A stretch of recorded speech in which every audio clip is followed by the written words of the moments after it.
Bienvenue dans cette 15e revue d'actualité du 17 mars 2023. Le Schmilblick continue d'avancer. Aux États-Unis et en Allemagne, on va commencer par ces pays éloignés avant de venir à la France qui traverse des moments un petit peu mouvementés.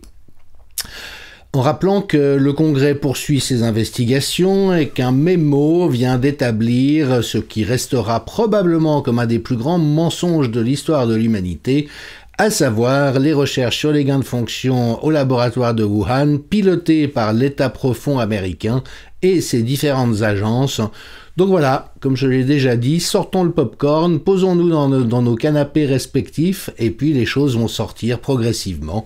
Mais enfin, étant donné ce dont il s'agit, nous pouvons effectivement entretenir un certain sentiment de confiance à ce stade. Si vous souhaitez vous régaler, Viviane Coindet a traduit, ou plutôt a sous-titré une intervention du ministre de la Santé de l'État de Floride, pour le dire comme ça, le General Surgeon Joseph Ladapo, qui est quelqu'un d'absolument remarquable. La Floride est un des seuls États au monde, avec la Suède, à appliquer des stratégies sanitaires qui soient conformes à la science, à l'éthique et aux bonnes connaissances. Et le docteur Ladapo est vraiment quelqu'un de remarquable, de délicieux, donc voilà, n'hésitez pas à les regarder sur la chaîne Odyssée ou le compte Twitter de Viviane Coindet. Martin Kulldorff, lui aussi, brave au front depuis longtemps, continue de s'étonner, mais à juste titre, que les professeurs d'université ne soient pas gênés de s'être trompés autant, que les rédacteurs des principales revues médicales ne soient pas gênés de s'être trompés autant et d'avoir publié autant de truanderies, et que les responsables des agences de santé ne soient pas gênés. Ben non, effectivement, l'absence de scrupules est typique d'un certain profil psychopathologique, et souvenons-nous qu'Albert Jacquard avait dit « Nous sommes en train de construire un monde dangereux car nous nommons les gens les plus conformes, c'est-à-dire les plus aptes à se soumettre à n'importe quelle bêtise, et donc voilà bien la situation dans laquelle nous sommes. » Pendant ce temps-là, eh bien, Tegnell, l'épidémiologiste en chef de la Suède, a eu raison sur toute la ligne, il a tenu bon malgré les critiques, la Norvège est en train de le reconnaître, et vraiment, ils ont sauvé des vies en se tenant, mais ce qui est un impératif éthique en santé publique, à ce qu'on savait être sûr comme mesure et en s'abstenant de toutes les autres. Twitter Files continue et donc les dernières découvertes, c'est que l'État profond américain a demandé aux médias mainstream et aux plateformes de réseaux en ligne de censurer les tweets parlant de l'immunité naturelle avant l'imposition de différentes obligations d'injection que vous connaissez pour ne pas finalement fausser la compétition dans l'imposition monopolistique de cette procédure présentée à l'époque comme étant un traitement. En Allemagne, donc, le ministre de la Santé vient de reconnaître la réalité des effets graves de vous savez quoi et d'exprimer une préoccupation qui avait l'air sincère. C'est un peu tard, il avait surtout milité pour l'obligation de vous savez quoi, mais voilà, il change son fusil d'épaule et reconnaît désormais qu'il y a au moins une blessure grave sur 10 000 injections. En fait, c'est évidemment beaucoup plus que ça. On connaît tous le facteur de sous-reporting. Et d'après les chiffres sur lesquels il se base, c'est même 1 sur 5000. Enfin, au moins les choses avancent. Et c'est vrai que la parole publique d'un ministre dans un État de l'Union européenne, c'est quand même quelque chose de nouveau, mais de bienvenu, qu'on attendait depuis un certain temps. Spiegel en Allemagne, grand organe de presse qui reconnaît qu'ils se sont comportés comme des dictateurs, que la tentation de la dictature était forte chez les journalistes. Là encore, ça fait du bien d'entendre cette reconnaissance et on se demande ce que font les médias belges, suisses et français et québécois pour peut-être aussi commencer à réfléchir à la manière dont ils se sont comportés. Et puis, voyez, Laurent Mukieli qui souligne, en citant, en l'occurrence, l'opinion exprimée par le rédacteur du Spiegel, « Nous savons maintenant que de nombreuses mesures pandémiques étaient absurdes, excessives, illégales. Pas une page glorieuse, pas même pour nous les médias. » On est d'accord. Et Laurent Mukeli, qui a beaucoup analysé le rôle de la presse au cours de cette période, sociologue, directeur de recherche au CNRS, qui dit « Les journalistes français, tellement compromis, en sont incapables. » En Suisse, pareil. Jay Bhattacharya qui souligne, au moment où certaines banques font faillite et où une crainte court quant à la solidité du système financier, qu'au fin de compte, le gouvernement américain a dépensé 4200 milliards de dollars pour soutenir l'économie, tout en l'étouffant par des mesures de blocage absurdes et destructrices. Ces deux pressions contradictoires ont jeté les bases de la faillite des banques. La question que je pose, était-ce intentionnel ou pas ? Nous avons prévenu quant à ce risque depuis longtemps, il n'y avait pas de raison de l'imposer.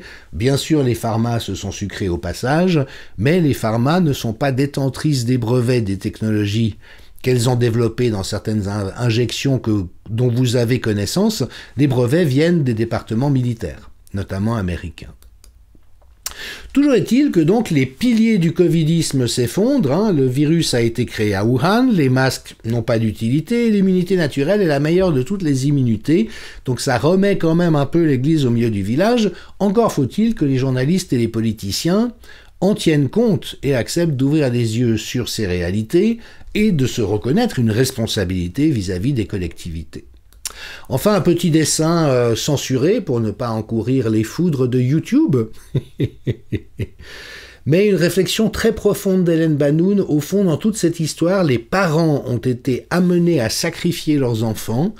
Et Hélène Banoun, qui est donc biologiste, chercheuse, qui a publié beaucoup d'articles à la IMSIB et produit de contenu pour le Conseil scientifique indépendant, est une très fine observation du biopouvoir et des réflexions de Michel Foucault, le grand philosophe, autour du biopouvoir, c'est-à-dire la manière dont les pouvoirs politiques peuvent être tentés de prendre le contrôle des corps des citoyens au sein de la population, pour des raisons de sécurité invoquées la plupart du temps.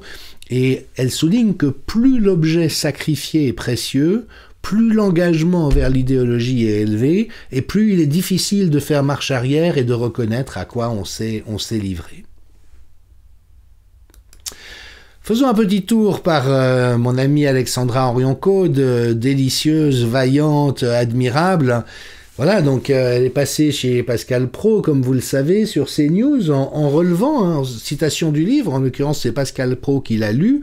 Est-ce que le mot caché a stoppé l'épidémie? Non. Empêcher d'attraper le Covid? Non. Empêcher d'infecter les autres? Non. Empêcher de mourir? Non. Et Alexandra a très judicieusement soulevé la protection contre les formes graves. C'est le dernier bastion auquel se raccrochent les gens en disant bah au moins ça a servi à ça. Et elle dit mais il faut presque mieux le leur laisser croire, car sinon c'est franchement désespérant de conscientiser la gravité de ce à quoi ils ont été soumis comme endoctrinement sur la base d'informations qui se sont toutes avérées fausses. Évidemment que son livre fait du foin.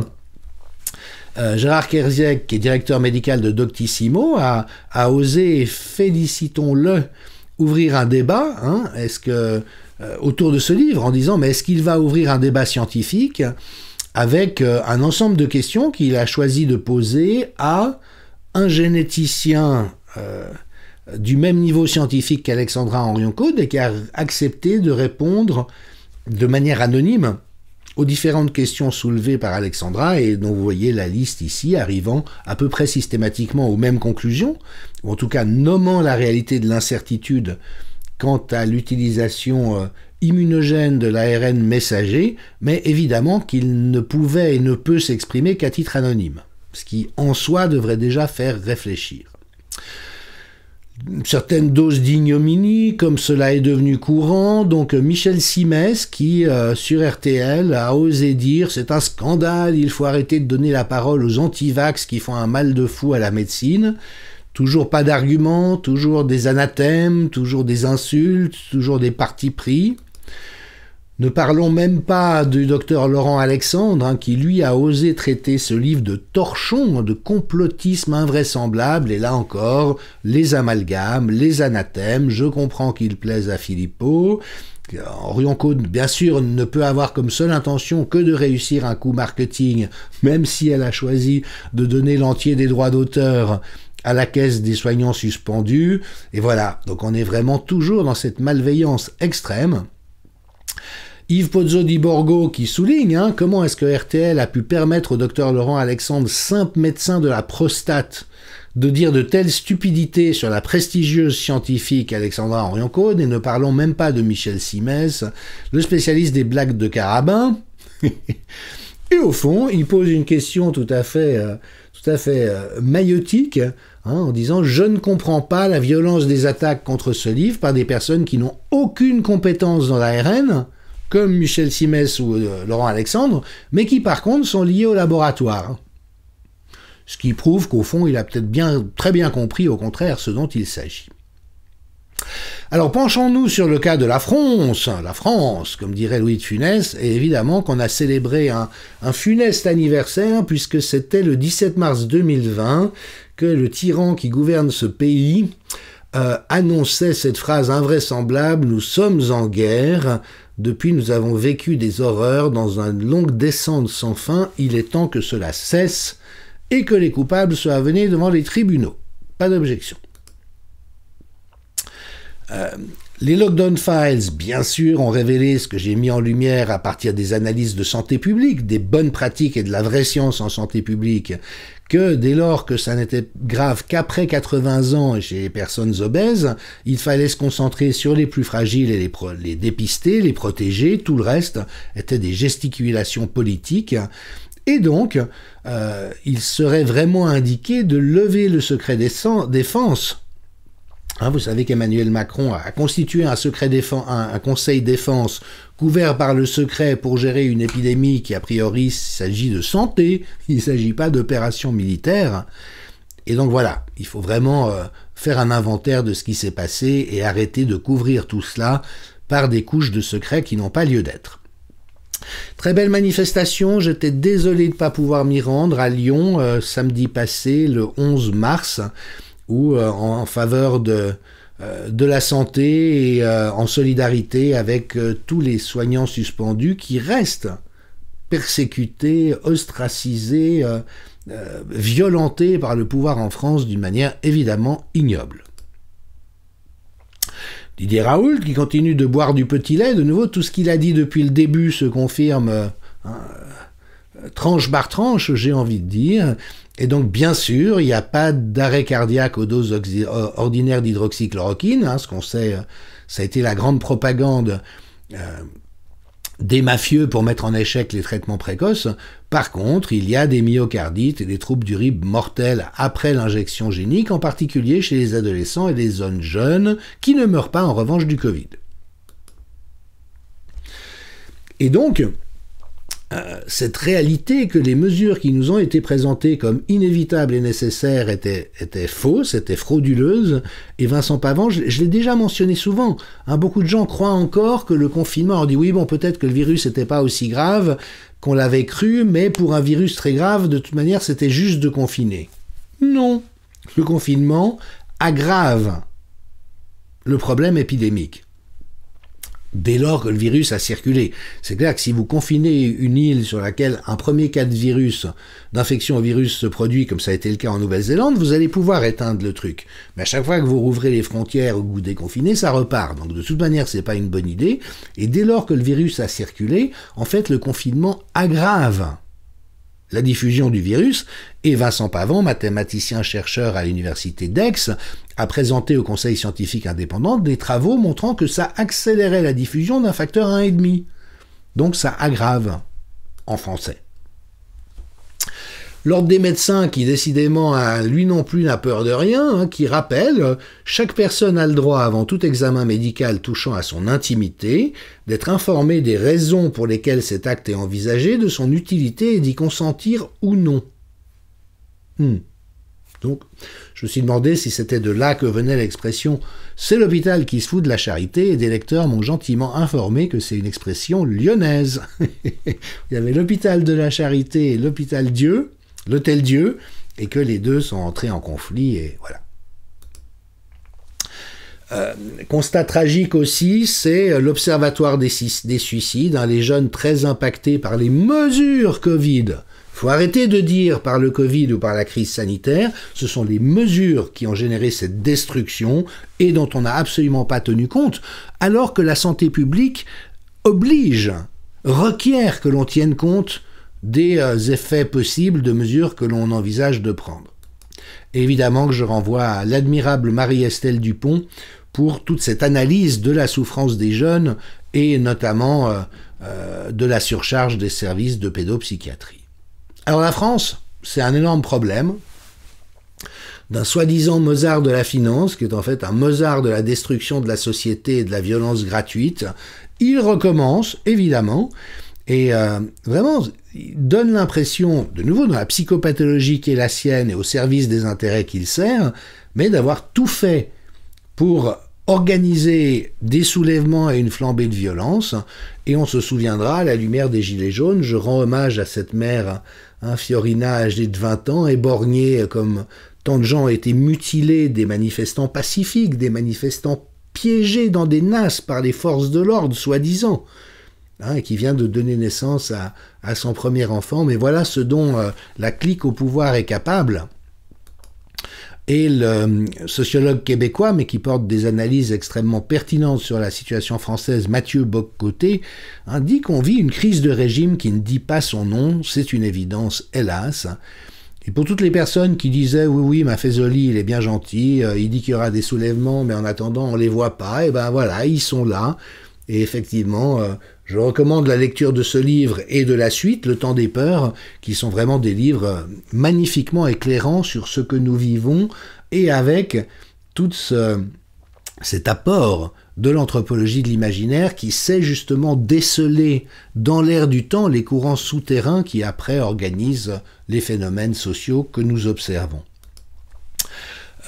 Petit tweet facétieux d'Alexis Poulain, montrant de rares images de Bruno Le Maire qui regarde l'économie russe s'effondrer.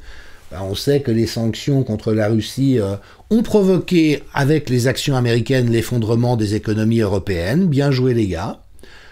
Pour sanctionner les autres, on se tire des rafales de mitraillettes dans le pied. Bon, on dirait que c'est pas eux qui payent les pots cassés, c'est les gens, c'est la population. Et puis ce côté insensé de ce qu'est devenue la France. Juste un exemple parmi tant d'autres, mais c'est digne des Misérables. Un homme qui avait faim à Toulouse s'est fait condamner à 3 mois de prison ferme pour le vol d'un fromage, au moment où un élu qui piochait dans la caisse des handicapés, lui, avait de la prison avec sursis. Selon que vous êtes fameux ou misérable. Et puis terminons la France avec une bonne nouvelle. Marc Doyer, qui a perdu son épouse suite à un certain acte médical, maladie de Creutzfeldt-Jacob, dont Luc Montagnier avait dit que c'était un des risques possibles, vient d'obtenir une décision favorable du tribunal ordonnant une expertise médicale, et donc on espère vraiment que justice sera faite. Alors quittons la France pour la Chouiche. Bonne nouvelle là aussi, félicitations au mouvement fédératif roman et à tous les mouvements citoyens qui se sont associés. Le référendum contre la prolongation de la loi Covid a abouti et j'ai publié un certain nombre de courriers envoyés par la présidente du mouvement fédératif roman, Madame Michel Caillé et son comité, aux autorités fédérales qui ne répondent pas. C'est comme moi avec ma lettre ouverte au Conseil d'État genevois, dont j'ai envoyé copie au procureur général, étant donné qu'il y a des éléments qui semblent devoir être poursuivis d'office, les autorités font l'autruche, la tête dans le sable, on ne répond pas et on continue de se faire à croire que nous avons tout bien fait. Ouais.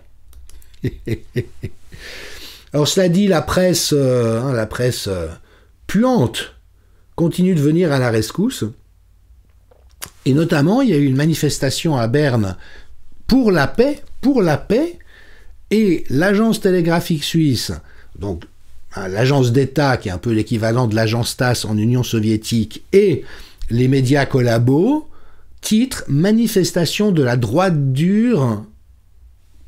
De la droite dure, non, c'est un mouvement transparti, citoyen, rassemblant des gens de toute sensibilité, mais c'est cette stigmatisation systématique et cette prise de position, on est dans de la com et de la propagande, et évidemment que Laurent Mukeli, revenons à lui, a montré comment, au cours de cette crise, les journalistes ont propagé la propagande officielle, voire censuré ceux qui n'étaient pas d'accord. Lui-même a été censuré par Mediapart.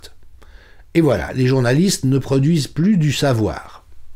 C'est un euphémisme. Et ID News, qui est aussi un média en ligne, alors en plus c'est une créature hors sol qui a été faite en fait pour assurer ce genre de propagande, et qui ose se présenter comme un média indépendant, avec des journalistes experts, une information fiable, vérifiée et analysée.